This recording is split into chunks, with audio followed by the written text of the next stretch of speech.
Pandian store serial upcoming ப்ரோமோவில் என்ன நடக்க போகுதுங்கிறத இந்த வீடியோவில் பார்க்கலாம். நம்ம செந்தில் வந்து சம்பளம் வர்றதுக்கு முன்னுக்கே வந்து ரொம்ப ஓவராக கனவு கண்டுட்ருக்காரு.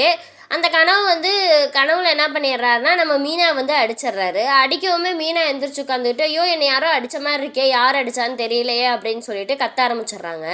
உடனே செந்தில் எந்திரிச்சு யாரும் அடிக்கலை, நான் தான் அடித்தேன் அப்படின்னு சொல்லிட்டு எதுக்காக இப்போ என்னை அடிச்சிங்க அப்படின்னு சொல்லி கேட்கவும், இல்லை நிறைய பிளான் போட்டுட்டு இருந்தேன், சம்பளம் வரப்போகுது இல்லை மாதம் சம்பளம் அப்படிங்குமேனு. ஆமாம் இப்போ அதுக்கு என்னவா அப்படின்னு சொல்லி கேட்கும்போது, அதில் உனக்கு என்ன வேணும் அந்த சம்பளம் வாங்கணுன்னு அப்படின்னு சொல்லி கேட்கவும், எனக்கெல்லாம் எதுவுமே வேண்டாம், எனக்கு எது தேவைன்னாலும் நானே வாங்கிக்கிறேன் அப்படின்னு சொல்லி மீனாவும் சொல்லிடுறாங்க.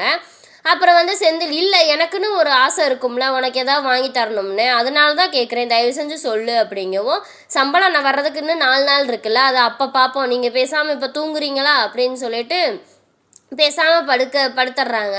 மறுநாள் காலையில் என்னடானா நம்ம கோமதி வந்து இதுக்கு கோர்ட்டுக்கு போகணும் அப்படின்னு சொல்லிட்டு ரொம்ப ஃபீல் பண்ணிட்டு உட்காந்துருக்காங்க. எப்படா ஒரு பொம்பளை பிள்ளைய கோர்ட்டுக்கு கூப்பிட்டு போகிறது, அவங்கள என்னென்ன கேள்வி கேட்பாங்களோ என்னமோ தெரியலையே அப்படின்னு சொல்லிட்டு பயந்துட்டு உட்காந்து சாமி கும்பிட்டுட்ருக்காங்க. அப்போ வந்து அரசி உள்ளேருந்து வெளியே வர்றாங்க. அப்போ வந்து ஏமா இப்படி உட்காந்துருக்க, தயவு செஞ்சு எந்திரிச்சு வெளியே வாமா, நான் இருக்கேம்மா வாமா, நீயும் அப்பாவும் இருக்கும்போது எனக்கு என்னம்மா கவலை அப்படின்னு சொல்லும்போது, ஆமாம் உனக்கு எந்த கவலையும் இல்லை, எனக்கு தானே கவலை அப்படின்னு சொல்லிட்டு போய் காஃபி எடுத்துகிட்டு வந்து எல்லாத்துக்கும் கொடுத்துட்டு சொல்கிறாங்க. மீனா கேட்குறாங்க, என்ன அரசி எல்லாம் தைரியமாக தானே இருக்க அப்படிங்குமேனு. அதெல்லாம் ஒன்றும் இல்லை, நான் நல்லா தைரியமாக தான் இருக்கேன், அப்பாவும் அம்மாவும் என் கூட இருக்கும்போது எனக்கு என்ன நீ கவலை அப்படின்னு சொல்லிடுறாங்க. எனக்கு எந்த பயமுமே கிடையாது, நான் எதாக இருந்தாலும் நான் பார்த்துக்கிறேன் அப்படின்னு சொல்லிடுறாங்க. சரி அரசி நாங்கள் எதுவும் வரணுமா கூட அப்படிங்கும். இல்லை நீ அம்மாவும் அப்பாவும் இருக்காங்களா, அதனால நீங்கள் அவங்க வேலையை பாருங்கள், நான் எனக்காக எதுக்கு எல்லாம் லீவ் போட்டுட்ருக்கீங்க அப்படின்னு சொல்லிட்டு விட்டுடுறாங்க. அப்புறம் இங்கே என்னடானா குமார் வெளியே கொண்டு வர்றதும், குமார் வந்து ஜெயிலுக்கு மறுபடியும் போயிடக்கூடாது அப்படின்னு சொல்லிட்டு முத்துவேல் வந்து வக்கீல்கிட்ட பேசுகிறாரு. பேசவுமே அப்போ சக்திவேலு எல்லாம் வந்து மாறி வந்து கோயிலுக்கு போயிட்டு வந்து குமாருக்கு திருநீர் வச்சு விட்டுட்டு உடனே புலம்புறாங்க.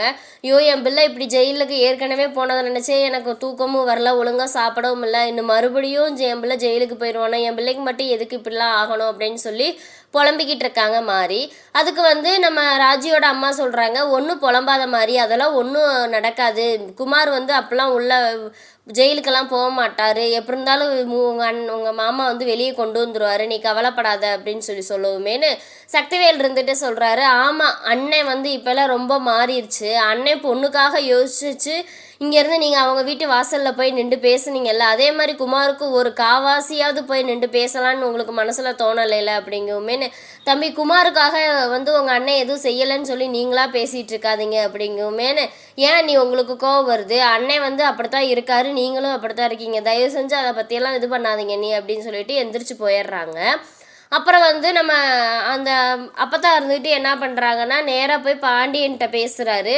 இந்த மாதிரி பாண்டியா தயவு செஞ்சுப்பா என் பேரனை வந்து உள்ளே அனுப்பிடாத பாண்டியா, தயவு செஞ்சு கேஸை வாபஸ் வாங்கு அப்படின்னு சொல்லவும், அத்தை உங்கள் மேலே எனக்கு நிறைய மரியாதை இருக்குது, நீங்கள் தான் என்னை வந்து ஆதரவு இல்லாமல் நான் வந்து அன்னைக்கு நீங்கள் தான் எனக்கு வந்து எவ்வளவோ உதவி செஞ்சுருக்கீங்க, என்னை பெற்ற அம்மா மாதிரி தான் நீங்களும் என்னை பார்த்துருக்கீங்க, நானும் உங்களை பெற்ற அம்மா மாதிரி தான் நானும் பார்த்தனே தவிர மற்றபடி வந்து இப்போ வந்து என்னென்னா என் பிள்ளைக்கோசரம் நான் பார்க்குறேன், என் பொண்ணு எங்கள் வீட்டோட மொத்த சந்தோஷமும் என் பொண்ணு தான், ஆனால் இப்போ அவளுக்கே ஒரு கஷ்டம்ங்கும்போது நான் எப்படி பார்த்துட்டு சும்மா இருக்க முடியும், நீங்கள் என்ன அப்படி இருப்பீங்களா, உங்கள் பொண்ணுக்கு ஏதாவது ஒரு கஷ்டம்னு வந்தால் நீங்கள் விட்டுட்டு இருப்பீங்களா, இப்போ வந்து என் பொண்ணு எங்கிட்டு வெளியவும் வர முடியாமல் ரூம்குள்ளேயே மூலையிலேயே அடைஞ்சு கிடந்து யாருக்கிட்டையும் பேசாமல் தூங்காமல் ஒரு வாய் சாப்பாடு கூட உருப்படியாக சாப்பிடாம என் பொண்ணு எவ்வளவோ கஷ்டப்பட்டுட்ருக்கு, அதுக்கு பூரா காரணமே உங்கள் பேரன் தான், அதனால நான் கேஸ் எல்லாம் வாபஸ் வாங்க மாட்டேன், நீங்கள் சொன்னது என்ன வேணுமா நான் செய்கிறேன், ஆனால் இந்த ஒன்றை மட்டும் நான் செய்ய மாட்டேன் அப்படின்னு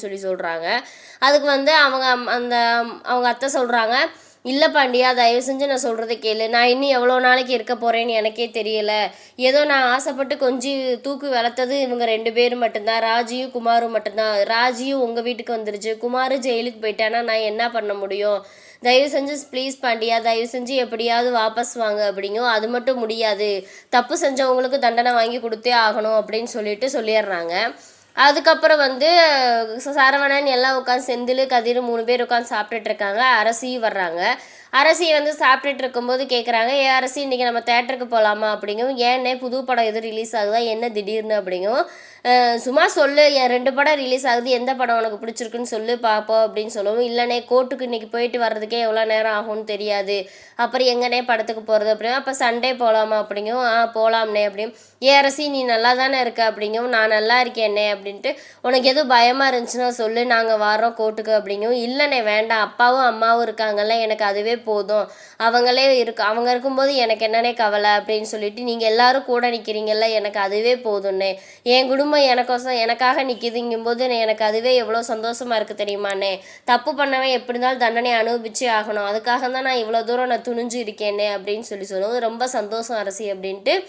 அப்புறம் பாண்டியன் எல்லாம் வந்து கோமதி உட்காந்து புலம்பிகிட்டு இருக்காங்க. கோமதி நீ புலம்பாத தயவு செஞ்சு, அரசி நீ தைரியமாக தானே இருக்க, சரிவா நீயும் நானும் போகலாம், அம்மா விட்டுட்டு போயிடலாம் அப்படிங்கும். இல்லை நானும் வர்றேன் அப்படின்னு சொல்லிட்டு கோமதியும் கூட போகிறாங்க. இப்போ வந்து கதிர் சொல்கிறாரு வாங்க கார்லேயே போயிடலாம் அப்படிங்கும், வேண்டாம் நீ இங்கே சொல்லிவிட்டு அங்கே வந்து சண்டை போடுவ அப்படிங்கும், இல்லை நான் எதுவுமே பேசாமல் அமைதியாக இருந்துக்கிறேன், நீங்கள் உள்ளே போயிட்டு வாங்க அப்படிங்கும், வாங்க கார்லேயே போயிடலாம் அப்படின்னு சொல்லிட்டு கதிர் கூட்டிகிட்டு போகிறாரு.